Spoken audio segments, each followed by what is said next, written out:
अस्सलाम वालेकुम। मैं हूं हमज़ा मुनीर और आप देख रहे हैं YouTube channel H series notes. आज हम जिस टॉपिक के बारे में बात करेंगे LLB part 4 specific relief act हमारा सब्जेक्ट है।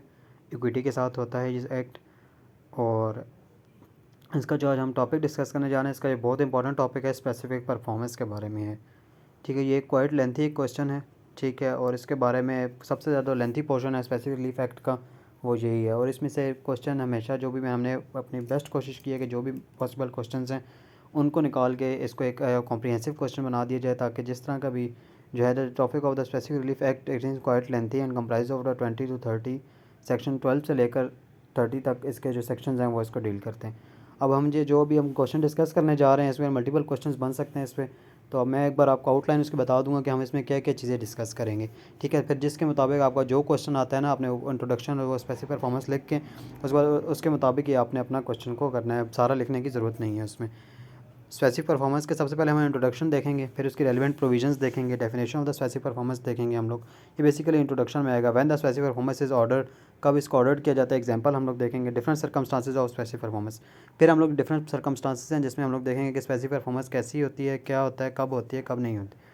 कॉन्ट्रैक्ट विच में भी स्पेसिफिकली इन्फोर्स, सबसे पहले हम वो कॉन्ट्रैक्ट्स देखेंगे जो स्पेसिफिकली इन्फोर्स्ड हो सकते हैं सेक्शन 12 के अंदर। फिर हम लोग वो देखेंगे specific contracts which can not be specifically enforced, वो कॉन्ट्रैक्ट जो स्पेसिफिकली इन्फोर्स्ड नहीं हो सकते। ये दूसरा ये हो गया। Description of court as a decreeing of specific performance, के कोर्ट कब आपको डिक्री करती है और कब आपको डिक्री नहीं करती स्पेसिफिक परफॉर्मेंस की। ठीक है, अपनी डिस्क्रिप्शन यूज़ करते हुए। ठीक है, who may obtain specific performance, कौन स्पेसिफिक परफॉर्मेंस ले सकता है, who may not specific obtain specific performance, और कौन स्पेसिफिक परफॉर्मेंस नहीं ले सकता। ठीक है, अगेंस्ट होम द कॉन्ट्रैक्ट्स में भी स्पेसिफिकली होम, वो कौन से लोग हैं जिनके खिलाफ हम लोग स्पेसिफिक परफॉर्मेंस ले सकते हैं, और against whom the contracts are not specifically, और वो कौन से लोग हैं जिनके खिलाफ हम स्पेसिफिक परफॉर्मेंस नहीं ले सकते। बेसिकली ये 7 सिनेरियोज़ हैं इसके। ठीक है, 7 सिनेरियोज़ के बारे में हम लोग बारी बारी इन चीज़ों को देखेंगे कि क्या क्या कौन कौन सी चीज़ें हैं उनको हम तकरीबन इसमें अब आपका 12 से लेकर ये जो है ना 30 तक जो आपके हैं ना वो तकरीबन कवर बहुत ज़्यादा अंदर से हो रहे हैं। कुछ अंदर से और चीज़ें हैं वो परफेक्ट टाइटल और कुछ डेफिनेशन और उस चीज़ों के बारे में। ठीक है, तो जो क्वेश्चंस बनते हैं पेपर में वो बेसिकली इन्हीं में से कहीं से कुछ ना कुछ इनमें से निकाल के यहाँ से यही वाला पूछा जाता है हमेशा क्वेश्चन। अब हम इंट्रोडक्शन की सबसे पहले बात करेंगे। Specific performance is a discretionary relief. Specific performance जो है ना वो डिस्क्रिशनरी रिलीफ है।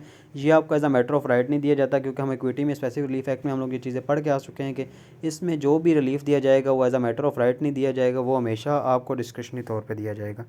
Specific performance an equitable remedy in specific relief act, ये इक्विटेबल रेमेडी है। Court can pass order requiring a party to perform a specific act to complete obligation as per contract. Specific performance is given by the court in the cases of breach of contract.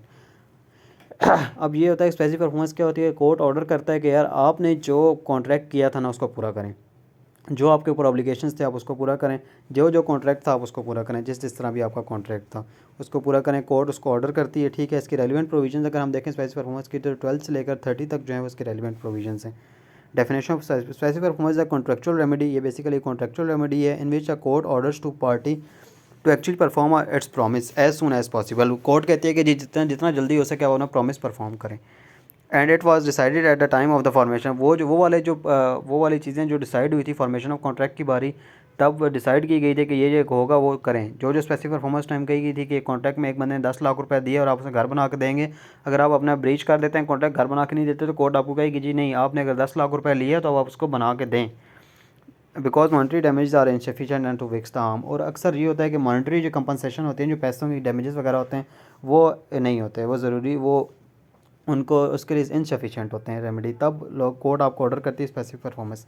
Specific performance कब कब order की जाती है। Specific performance एक valid contract होगा तब एक आपको दी जाएगी।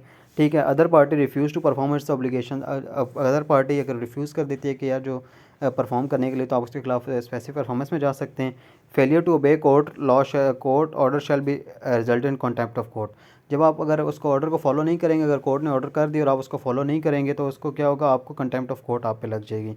और ये तब दी जाती है जब मॉनिटरी कंपनसेशन जो होती है ना वो सफिशिएंट नहीं होती। ठीक है, इसकी एग्जांपल मैं आपको अभी देता हूँ। ये एग्जांपल इंग्लिश में मैं आपको उर्दू में इस एग्जांपल समझाता हूँ। ए ने प्रॉमिस किया यार कि मैं बी को ना 10 करोड़ का जो है ना मैं 10 करोड़ के 10 एकड़ में सेल करूँगा। ठीक है, ये होता क्या है कि 3 करोड़ वो एडवांस में दे देता है और उसके बाद कहता है कि ठीक है जी, मैं जो बाकी अमाउंट है ना वो मैं 1 साल के अंदर अंदर आपको मैं वो अमाउंट दे दूंगा, ठीक है। ये उनके दरमियान कॉन्ट्रैक्ट हो जाता है, ठीक है। अब ट्रांसफ़र ऑफ प्रॉपर्टी के अंदर अगर हम लोग देखें इस चीज़ को, तो ट्रांसफ़र ऑफ प्रॉपर्टी के अंदर सेल हो जाती है। ज़रूरी है कि आपने सिर्फ प्रॉमिस टू पे भी हो तो आपकी सेल हो जाती है और वो प्रॉपर्टी सेल होगी। 1 महीना गुजरता है, एक कुछ हफ्ते बाद, कुछ 1 महीने 1 मंथ बाद क्या होता है कि विदिन 1 वीक या ड्यू टू कुछ एक मेगा प्रोजेक्ट वहाँ पे लगना शुरू हो जाता है। उस मेगा प्रोजेक्ट की वजह से क्या होता है कि वो जो 10 करोड़ की जगह होती है वो 100 करोड़ की बन जाती है, ठीक है। वो दूसरा बंदा कहता है कि यार ये लो अपने 3 करोड़ रुपए, वापस आ जाता है, कहता है कि यार ये तो तुमने मुझे एडवांस दिया था, ये एडवांस लो वापस, ठीक है, और ये जो 3 करोड़ रुपये लो और मैं एक करोड़ रुपये में तुम्हें ऊपर और ना डैमेजेस भी देता हूँ, तुम ये ले लो, ठीक है, और मैं तुम्हें जगह नहीं बेचूंगा, ठीक है। अब आप उसके खिलाफ स्पेसिफिक परफॉर्मेंस में चले जाएंगे, आप उसके खिलाफ स्पेसिफिक परफॉर्मेंस से जाएंगे, आप कहेंगे जी देखें मेरे जो डैमेजेस हुआ है मुझे वो मेरा जो डैमेज हुआ है, मुझे जो एक्चुअल डैमेज हुआ है वो इतना नहीं है कि मैं जो 4 करोड़ से वो पूरा नहीं हो सकता, क्योंकि वो एक जगह 100 करोड़ की बन चुकी है। वो उतना उतना है, वो अब इसको स्पेसिफिक परफॉर्मेंस जो उसने वैसे कहें जो उसने कॉन्ट्रैक्ट किया था वो मेरे साथ पूरा करे, तो उस टाइम पे फिर आपको स्पेसिफिक परफॉर्मेंस दी जाएगी। और ये इस चीज़ को स्पेसिफिक परफॉर्मेंस कहते हैं कि वो कहेगा कि नहीं, जो आपने कॉन्ट्रैक्ट किया था उसको पूरा करो। डिफरेंट सर्कमस्टांसिस, सबसे पहले वो वाली चीज़ें कॉन्ट्रैक्ट विच में भी स्पेसिफिकली इन्फोर्स्ड, वो वाले कॉन्ट्रैक्ट जिनको हम स्पेसिफिकली इन्फोर्स्ड करवा सकते हैं, ठीक है। सबसे पहले वो होते हैं कि जो ट्रस्ट के होते हैं, ठीक है। When the act agreed to be done in the performance of the trust, कोई एक्ट अगर किसी ने एग्री किया कि यार मैं परफॉर्मेंस ऑफ ट्रस्ट के लिए करूँगा, ठीक है। If the relation of trust between parties then in this case specific performance may be done and so a court of equity may suit a beneficiary in force. अब कोई अगर किसी ने कोई ट्रस्टी अपॉइंट किया या कोई ट्रस्ट किया चीज़, ठीक है, और बेनिफिशरी उनके खिलाफ, अगर बेनिफिशरी के पास राइट है तो बेनिफिशरी उनके खिलाफ जा सकते हैं कि यार जिन्हें कहीं स्पेसिफिक परफॉर्मेंस करें, इन्होंने कहा था हम वो चीज़ ट्रस्ट करेंगे और आपको ट्रस्ट मिलेगा, तो आप इनके खिलाफ वो ट्रस्टीज वो बेनिफिशरीज उनके खिलाफ जा सकते हैं। No standard of ascertaining actual damage, जब आपके पास कोई एक्चुअल डैमेज आप अजर्टेन ना कर पा रहे हो कि यार एक्चुअल डैमेज हुआ कितना है, ठीक है। जब एक्चुअल डैमेज आप नहीं कर पाएंगे तो तभी आपको क्या होगा, तब आप स्पेसिफिक परफॉर्मेंस के लिए चले जाएंगे और आपके कॉन्ट्रैक्ट को स्पेसिफिकली इन्फोर्स किया जाएगा। Where there is a no standard of ascertaining the actual damage caused by the non-performance of the act agreed to be done sometimes and some sentiments are attached with the performance, और कुछ आपके sentiments वगैरह उसके साथ attached हैं, ठीक है, और आपका असर्टेन नहीं कर सकते कि कितना आपका डैमेज हुआ है, ठीक है, अगली पार्टी कितना, तो फिर स्पेसिफिक परफॉर्मेंस दी जाती है। Example, a person enters into a contract for a purchase of the painting of the dead painter, which is only one in market and its value is not available in this case. एक बंदे ने किसी painter की थी, एक dead painter था, ठीक है, उसकी कोई पेंटिंग वगैरह उसने ली थी, ठीक है, और वो उसने कॉन्ट्रैक्ट किया था कि मैं तुम्हें बेचूंगा, और वो बाद में बंदा कहता है मैं तुम्हें नहीं बेचूंगा, तो उसके खिलाफ स्पेसिफिक परफॉर्मेंस के लिए जा सकता है कि यार यहाँ पे पैसे नहीं मिल सकते जी, और यहाँ पे स्पेसिफिक परफॉर्मेंस बहुत ज़रूरी है, मेरे इसके साथ सेंटीमेंट्स अटैच हैं कुछ, ठीक है, और यहाँ पे अजर्टेन आप नहीं कर सकते कि मेरा कितना डैमेज हुआ है, मेरा बहुत ज़्यादा डैमेज हुआ है। When monetary compensation is not adequate remedy, तीसरे हमारा कॉन्टेक्स्ट ये है कि जब आपकी जो मॉनेटरी कंपनसेशन होती है ना वो आपकी एडुकेट रेमेडी नहीं होती। एडुकेट आपको बेशक जितने मर्जी पैसे दे दिए जाएँ वो आपका डैमेजेस पूरे नहीं कर सकते। द कोर्ट में order specific performance of the contract in cases in which the act agree to be done is not perform and for not performance money can not be adequate remedy, वो आपने perform नहीं किया और अगर आप उसके बदले में पैसे भी दे देते हैं तो पैसे एक जो है ना एडुकेट रेमेडी और सफिशेंट नहीं है। ए प्रॉमिस टू सेल, यही वही वाली एग्जांपल है जो 3 करोड़ वाली मैंने आपको दी थी एग्जांपल ऊपर, ये वही एग्जांपल है। और pecuniary compensation can not be received, ठीक है। अब कोई ऐसा जगह होता है कि देखें कभी ऐसा भी होता है कि जो अगला जो डिफेंडेंट है वो पैसे दे ही नहीं सकता, ठीक है, वो जब पैसे नहीं देगा तो उसने पैसे परफॉर्म करना है, ठीक है। When the it's not possible to get the monetary compensation और the defendant is unable to pay the such money is और सच एज इंसॉल्वेंट, अगर वो इंसॉल्वेंट हो गया और वो पैसे नहीं दे सकता तो आपने क्या डिफेंडेंट तब स्पेसिफिक परफॉर्मेंस ही आपने करवानी है उससे, ठीक है। इंसॉल्वेंट हो सकता है, वैसे ही उसका कोई मसला होता है वो पैसे नहीं दे सकता, ठीक है। हमने 4 चीज़ें डिस्कस की हैं इसमें कि स्पेसिफिकली अगर कोई इन्फोर्स आपने कॉन्ट्रैक्ट कौन कौन से होते हैं, जिसमें सबसे पहले ट्रस्ट वाले हो जाते हैं, दूसरा आपके जो मॉनेटरी कंपनसेशन आपकी इनएडुकेट होती है तब आप दे सकते हैं, कोई सेंटीमेंट्स वगैरह अटैच थे वो वाली हमने देखा, जब आपके सेंटीमेंट्स वगैरह उसके साथ अटैच होते हैं, स्टैंडर्ड नहीं होता, आपका एक्चुअल डैमेज कितना हुआ ये आप नहीं देख सकते तब। और चौथा आपका ये था कि जी प्रिक्योनरी जो डैमेजेस हैं कंपनसेशन है वो अगला बंदा दे ही नहीं सकता, अगले बंदे की इस्तात ही नहीं है, तो उस वक्त अगर वो दे नहीं सकता तो फिर स्पेसिफिक परफॉर्मेंस होगी इसमें। Contracts which can not be specifically enforce, अब हमने पहले वो सेक्शन 12 देखा, अब सेक्शन 21 हम लोग देखेंगे। ये वो कॉन्ट्रैक्ट्स हैं जिनको हम स्पेसिफिकली इन्फोर्स करवा ही नहीं सकते, ठीक है। अब इसमें सबसे पहले वो चीज़ आती है कंपनसेशन इज एडुकेट रेमेडी, जब आपकी कंपनसेशन एक एडुकेट रेमेडी होती है, ठीक है, तो तब आपको कोर्ट जो है ना स्पेसिफिक परफॉर्मेंस ग्रांट नहीं करती, ठीक है। जब आपके पैसे ही आपका नज़र आ रहा होता है कि ठीक है जी अगर आपको डैमेजेस अगर दे दिए गए तो इससे आपका डैमेज पूरा हो जाएगा, उसका एक्चुअल डैमेज हो जाएगा आपका पूरा, तो फिर इसमें फिर आपको कोर्ट स्पेसिफिक परफॉर्मेंस नहीं देती। अनरीजनेबल अनसर्टन, ठीक है। ठीक है। अब आपकी कोई आपने जो कॉन्ट्रैक्ट किया था वो अनरीज़नेबल था या अनसर्टन था, ठीक है, उसके बारे में चीज़ें कुछ ऐसे नहीं लिखी थी, तो तभी आपको कोर्ट ग्रांट नहीं करेगी। जैसे कि एक बंदे ने एक बंदा कहता है कि यार मैं अब ए ने कॉन्ट्रैक्ट किया बी के साथ मैं तुम्हें गाड़ी बेचता हूँ, ठीक है, और उसने डिटेल गाड़ी की मेंशन नहीं की उसके अंदर, तो उसमें स्पेसिफिक परफॉर्मेंस पर नहीं दी जाएगी, क्योंकि जब पता ही नहीं होगा कौन सी गाड़ी बेचनी है क्या बेचना है, तब स्पेसिफिक परफॉर्मेंस नहीं दी जाती। Subject matter is cease to be exist, when the subject matter is cease to be exist the court can not pass a decree of the performance it is material to suppose the both party exist before it has been cease to exist. अच्छा, ये होता है कि देखिए अगर किसी ने दो पार्टीज़ ने सपोज़ किया था कि यार ये वाली जग चीज़ होगी और हम उसको तुम्हें मैं बेच दूंगा, ठीक है, तो तब अगर वो चीज़ नहीं होती और एग्जिस्ट हो जाती है, वो उस पर सब्जेक्ट मैटर जो होता है एग्जिस्ट होता है, सीज टू भी एग्जिस्ट होता है, वहाँ पे वो मौजूद ही नहीं होता स्पेसिफिक परफॉर्मेंस के लिए, तो तब यही होता है इम्पॉसिबिलिटी आ जाती है, स्पेसिफिक परफॉर्मेंस नहीं दी जाएगी फिर, ठीक है। A and B agrees to sell the house which is suppose to be made on the land due to some reason the land gets destroyed now the it can not be specifically enforced, ठीक है। अब वही अगर किसी एक ने ए और B ने कॉन्ट्रैक्ट किया था आपस में कि यार हम जो है ना एक हाउस सेल करेंगे, जो एक सपोज कर रहे थे कि वो बनेगा किसके ऊपर, एक लैंड है उसके ऊपर वो हाउस बनेगा, ठीक है, तो उसके ऊपर वो कर रहे थे, तो और वो डिस्ट्रॉय होगी, लैंड डिस्ट्रॉय होगी, तो वो नहीं बना, तो इसकी वजह से क्या वो स्पेसिफिकली इन्फोर्स नहीं हो सकता, ठीक है। रिवोकेबल कॉन्ट्रैक्ट, अब वो ऐसे कोई कॉन्ट्रैक्ट हो जिनके कॉन्ट्रैक्ट के अंदर ही लिखा हो, ठीक है, कि हम ये इसको किसी भी टाइम पर रिवोक कर सकते हैं, ठीक है, तो जब उसके अंदर लिखा होगा रिवोक कर सकते हैं या हम लोग इसे, तो वो स्पेसिफिकली इन्फोर्स नहीं होगा, स्पेसिफिकली परफॉर्म नहीं करवाया जाएगा, ठीक है। A and B contract to become the partner and they may revoke the contract at any time, this contract not be specifically enforce, दोनों ने कॉन्ट्रैक्ट किया कि हम पार्टनर्स बनते हैं और हम किसी भी टाइम इसको रिवोक कर सकते हैं, तो इसका मतलब है कि जब रिवोकेशन दरमियान में लिखी होगी तब उसको नहीं करवाया जाएगा।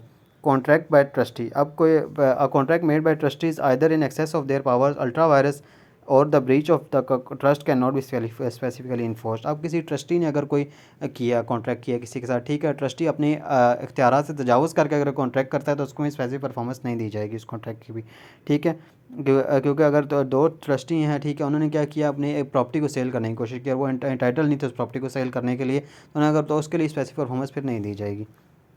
Contract on the behalf of company, अगर किसी ने बिहाफ ऑफ कंपनी में कोई कॉन्ट्रैक्ट किया और वो स्पेसिफिकली वो उसके लिए इंटाइटल ही नहीं था उसको करने के लिए, अल्ट्रा वायरस किया उसने अपनी इख्तियारात तजावुज़ करके किया, तो तब भी उसको नहीं किया जाएगा। परफॉर्मेंस ऑफ कंटिन्यूस ड्यूटी, उसके बाद वो कौन से कॉन्ट्रैक्ट हैं परफॉर्मेंस कॉन्टिन्यूस जिसमें कॉन्टिन्यूस ड्यूटी है, ठीक है, ये कम से कम सिर्फ आप 3 साल के लिए कर सकते हैं। आप जैसे किसी के मुलाजमत आप अगर किसी जाते हैं किसी ऑफिस में या कहीं भी, वो आपके साथ कॉन्ट्रैक्ट करते हैं कि यार आप हमारे साथ जी 10 साल काम करेंगे, ठीक है, आप उनके कॉन्ट्रैक्ट कर लेते हैं कि 10 साल मैं आपके साथ काम करूँगा, ठीक है, तो आप 10 साल नहीं कर सकते, कम से कम ज़्यादा से ज़्यादा अगर आपने करना है 3 साल से ऊपर होता है, उससे ज़्यादा आप स्पेसिफिकली इन्फोर्स नहीं करवा सकते किसी भी चीज़ को, 3 साल तक वो आपका स्पेसिफिक परफॉर्मेंस करवा सकते हैं आपसे, उसके बाद उससे कॉन्ट्रैक्ट को नहीं करते। कॉन्ट्रैक्ट रेफर टू आर्बिट्रेशन, अब कॉन्ट्रैक्ट के अंदर ये चीज़ लिखी हुई थी कि यार अगर कोई भी कॉन्फ्लिक्ट आएगा ना तो हम लोग आर्बिट्रेशन के पास जाएंगे, ठीक है, जब ये कोई चीज़ ऐसी कोई भी चीज़ लिखी होगी तो तब भी कॉन्ट्रैक्ट को स्पेसिफिकली इन्फोर्स नहीं करवाया जाएगा, ठीक है, ये वो चीज़ें थी जहाँ पे कॉन्ट्रैक्ट को स्पेसिफिकली इन्फोर्स नहीं करवाया जाएगा। इसमें अब हमने चीज़ें देखी हैं, वो अब देखें, पहले हमने 4 चीज़ें उसमें देखी और कुछ चीज़ें हमने इसमें देखी हैं, 8 चीज़ें हमने इसमें देखी हैं कि वो कौन सी चीज़ें हैं जिनको हम स्पेसिफिकली इन्फोर्स नहीं करवा सकते, ठीक है, कब कब हम लोग स्पेसिफिकली इन्फोर्स नहीं करवाएंगे।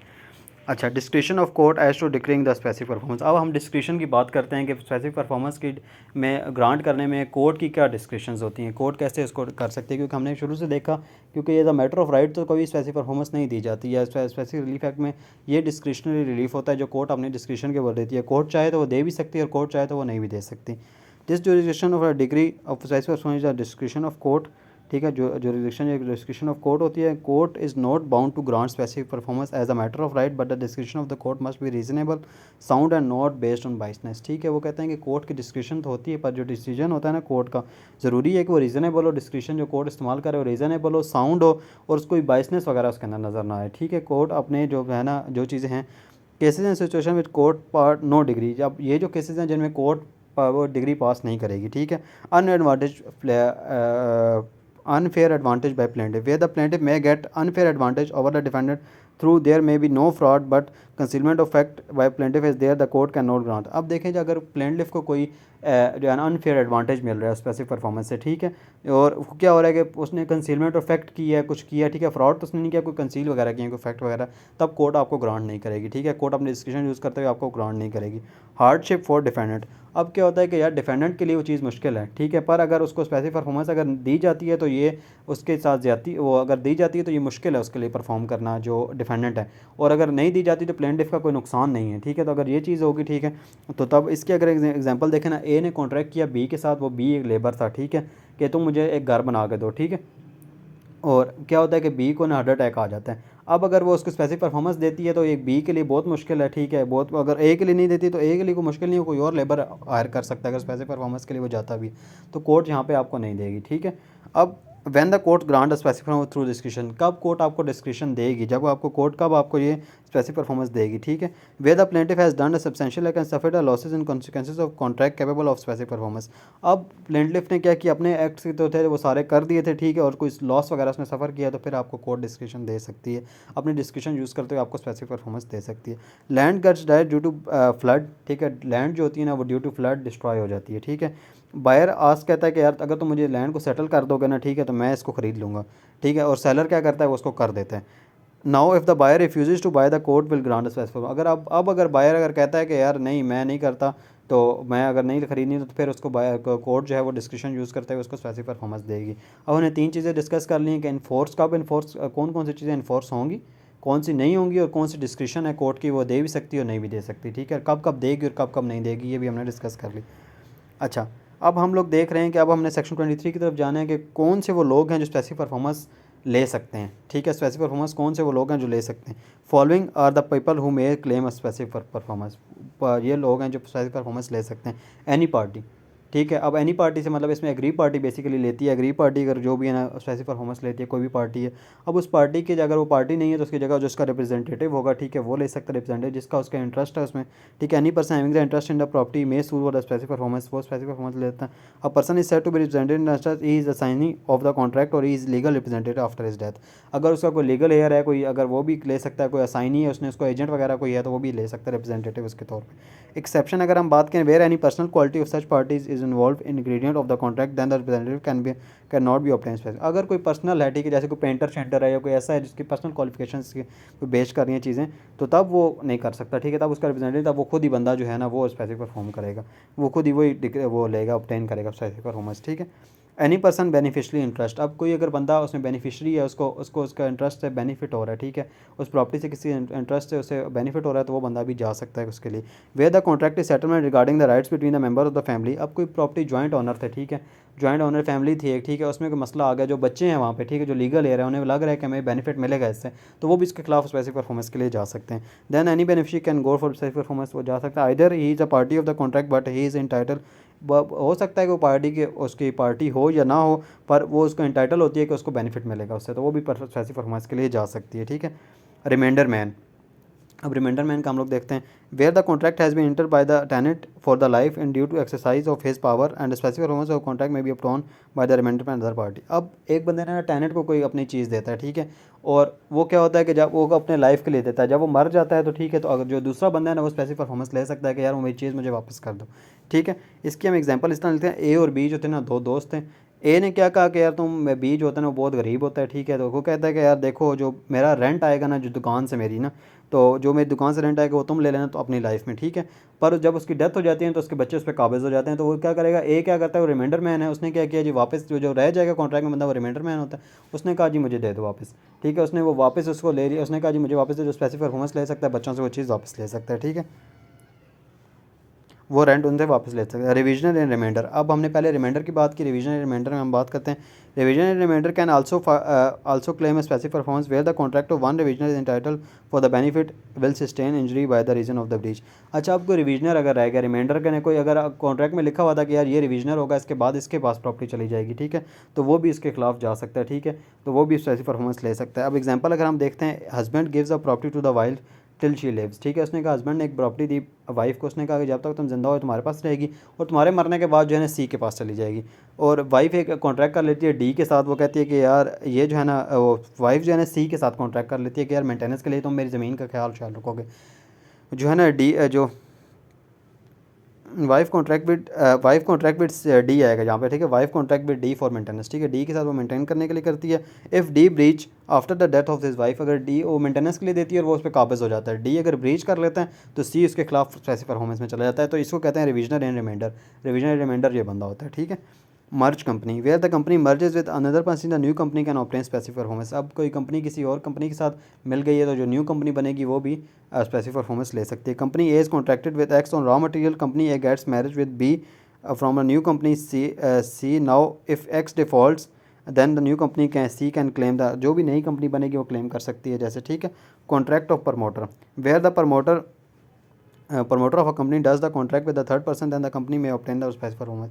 जब कोई थर्ड पर्सन से कंपनी का प्रमोटर वो होता है जो कंपनी को प्रमोट कर रहा होता है, ठीक है, अगर वो कोई टर्म्स एंड कंडीशंस को देखते हुए किसी का कॉन्ट्रैक्ट करता है तो और वो अगला बंदा डिफॉल्ट कर रहा है तो कंपनी भी उससे ले सकती है, ठीक है। अब हमने ये देखा कि कौन कौन से लोग ले सकते हैं। सबसे पहले हमने देखा कोई भी पार्टी हो सकती है, उसका कोई रिप्रेजेंटेटिव हो सकता है, कोई भी रिविजनर रिमाइंडर हो सकता है, रिमाइंडर के बाद कोई भी रिविजनर हो सकता है, कोई बेनिफिशियरी हो सकता है, ठीक है। मर्ज कंपनी में अगर कोई कंपनी हो सकती है, ठीक है, प्रमोटर के अगर खिलाफ अगर जाना है प्रमोटर भी ले सकता है और कंपनी भी ले सकती है, ठीक है। तो ये हमने देखा कि कौन कौन से लोग जो है ना वो ले सकते हैं स्पेसिफिक परफॉर्मेंस। अब हम वो लिखेंगे वो कौन से लोग हैं जो स्पेसिफिक परफॉर्मेंस ऑब्टेन नहीं कर सकते, ठीक है। इसमें सेक्शन 24 है ये, ठीक है। सबसे पहले वो लोग जो personal bars on the relief, ये पर्सनल बार्स हैं बेशक, इन लोग ये लोग स्पेसिफिक परफॉर्मेंस नहीं ले सकते। नॉन इंटाइटल फॉर कंपनसेशन, अब वो बंदा जो कंपनसेशन के लिए लाइबल नहीं है, ठीक, कंपनसेशन के लिए इंटाइटल ही नहीं है, वो कंपनसेशन नहीं ले सकता तो स्पेसिफिक परफॉर्मेंस भी नहीं ले सकता। Any person could not recover compensation for its breach if the person is not entitle for any compensation, अगर वो कंपनसेशन के लिए तो स्पेसिफिक परफॉर्मेंस भी नहीं ले सकता। इनकेपेबल, अगर कोई बंदा है वो इनकेपेबल हो गया, ठीक है, incapable to perform the contract on his part और you violates the essentials of the contract. अब कोई बंदा है, ठीक है, वो अगर कॉन्ट्रैक्ट को परफॉर्म करने के कैपेबल ही नहीं रहा, ठीक है, और वो या किसी को वायलेट करता है जो टर्म्स एंड कंडीशंस हैं उनको, अगर कॉन्ट्रैक्ट की वायलेट करता है तब भी स्पेसिफिक परफॉर्मेंस नहीं ले सकता। A gives a property on the lease to be for 5 years decide annual basis rent, ठीक है। ए ने बी को प्रॉपर्टी दी 5 साल के लिए लीज पे, ठीक है, और डिसाइड किया कि एनुअल रेंट देंगे। बी जो है ना 3 साल बाद इंसॉल्वेंट हो जाता है, तो अब बी जो है ना स्पेसिफिक परफॉर्मेंस नहीं कर सकता क्योंकि वो इनकेपेबल हो गया, ठीक है, करने के। ए ऑलरेडी ऑब्टेन सेटिस्फेक्शन, अब हमने देखा तीसरा बंदा हुआ जिसने पहले कंपनसेशन ही ले ली, जिसने पहले पैसे उससे ले लिए होंगे, ठीक, कंपनसेशन ले लिया, कोई चीज़ ले ली तो फिर पैसे परफॉर्मेंस के लिए वो नहीं जाएगा, जब उसने पहले कंपनसेशन ले लिया तो फिर नहीं, ठीक है। Previous settlement, a person who previous had notice the subject matter is, अच्छा, अब कोई लैंड थी, ठीक है, उसके बारे में किसी को पता था कि यार ये है कि एक ए ने लैंड को बेचनी थी, ठीक है, तो बी ने उसने ख़रीदनी थी, ठीक है। बी को पता था कि ए और सी के दरमियान कोई सेटलमेंट हुई है पहले ही, ठीक है, उसने कोई गिफ्ट शिफ्ट की है कोई है, फिर भी वो उसको अगर कॉन्ट्रैक्ट करता है और फिर वो कॉन्ट्रैक्ट ब्रीच होता है तो वो फिर स्पेसिफिक परफॉर्मेंस के लिए वो नहीं जा सकता, सी, ठीक है। तो हमने ये 4 लोग देखे कि जो नहीं होते, इनकेपेबल होता है, ठीक है, और already obtain satisfaction, previous settlement कोई होती है, ठीक है, और उसके बाद हमने एक और जो देखा है उसमें नॉन इंटाइटल फॉर कंपनसेशन, जो मतलब कंपनसेशन के लिए इंटाइटलमेंट नहीं। अच्छा, अब हमारे जो अगले लोग हैं वो हैं अगेंस्ट होम द कॉन्ट्रैक्ट्स में भी स्पेसिफिकली इन्फोर्स्ड, वो लोग जो स्पेसिफिक इनके खिलाफ स्पेसिफिकली इन्फोर्स करवाया जा सकता है, ठीक है, आइदर पार्टी, ठीक है, कोई भी party against whom the specific performance में भी enforce against either party of the contract, कोई भी किसी भी पार्टी जो पार्टी एग्रीव्ड है उसके खिलाफ दूसरी पार्टी के खिलाफ वो जा सकती है, ठीक है। सब्सिक्वेंट टाइटल, स्पेसिफिक परफॉर्मेंस में भी enforce against person who has no title at the time of the contract but later on attend the title, ठीक है। अब कोई बंदा है, ठीक है, उसके बाद उस टाइम पे उसका टाइटल नहीं था, जिस टाइम पे ना वो मतलब उसने कॉन्ट्रैक्ट कर दिया कि मैं तुम्हें ये ज़मीन बेचूंगा, ठीक है, उस टाइम पे बाद में पता चला उसका टाइटल ही नहीं है। जैसे ही उसके पास मतलब उसको इनहेरिटेंस मिलती है, जैसे ही उसको इनहेरिटेंस में उसको मिलती है कि आप उसके साथ स्पेसिफिक परफॉर्मेंस करें कि जी पहले तुम्हारा टाइटल नहीं था पर अब तुम्हारा टाइटल आ गया तो मुझे प्रॉपर्टी दो, ठीक है, तब आप कर सकते हैं। पर्सन क्लेमिंग अंडर टाइटल, कोई बंदा जो क्लेम कर रहा है under title, a person contract में भी enforce against any person who claims under the title prior to contract and he was not entitle but execution he become title, ठीक है, जब एग्जीक्यूशन का टाइम आता है तो वो इंटाइटल हो जाता है, ठीक है। A sells the certain land to B at the time of execution A died, B can file a suit, A sells the certain land to B, ठीक है, बी को उसने सर्टन लैंड दी, ठीक है, at the time of execution A died, A मर जाता है, ठीक है, और B can file a suit for specific performance against legal heirs. अब लीगल एयर्स पे जैसे ही सब्सिक्वेंट टाइटल और दूसरा टाइटल चला गया क्योंकि वो उसको क्लेम कर रहे हैं उसके टाइटल को, ठीक है, उसके बकाया जो चीज़ें उसको जब वो क्लेम कर रहे हैं तो लीगल एयर्स अब इसके लिए भी स्पेसिफिक परफॉर्मेंस के लिए भी उनके खिलाफ आप जा सकते हैं, ठीक है। Person claiming under title displaced by defendant, कोई ऐसा बंदा है जिसको डिफेंडेंट ने डिस्प्लेस्ड कर दिया, ठीक है, तब उनके खिलाफ आप जा सकते हैं। Any person claiming under the title which though prior to the contract and know the plaintiff has been displaced by, ठीक है, वो प्रायर टू कॉन्ट्रैक्ट वो होता है, ठीक है, उसको क्लेम करता है, उसका टाइटल होता है, और बाद में इसको क्या होता है कि समझा जाता है कि जो plaintiff has been displaced by the defendant, ठीक है, जो वो जो है ना डिस्प्लेड कर दिया गया बंदा। X contracted with A, X ने कॉन्ट्रैक्ट किया ए के साथ for a property for a lifetime, ठीक है, लाइफ टाइम एक प्रॉपर्टी के लिए किया, and then after the death he will be transfer to B, ठीक है, उसने कहा कि जी ये जो होगी ना ये प्रॉपर्टी चली जाएगी और जो है ना बी को, और अगर ए चाहे तो ज़िंदगी में अपनी ट्रांसफ़र कर सकता है किसी को, ठीक है।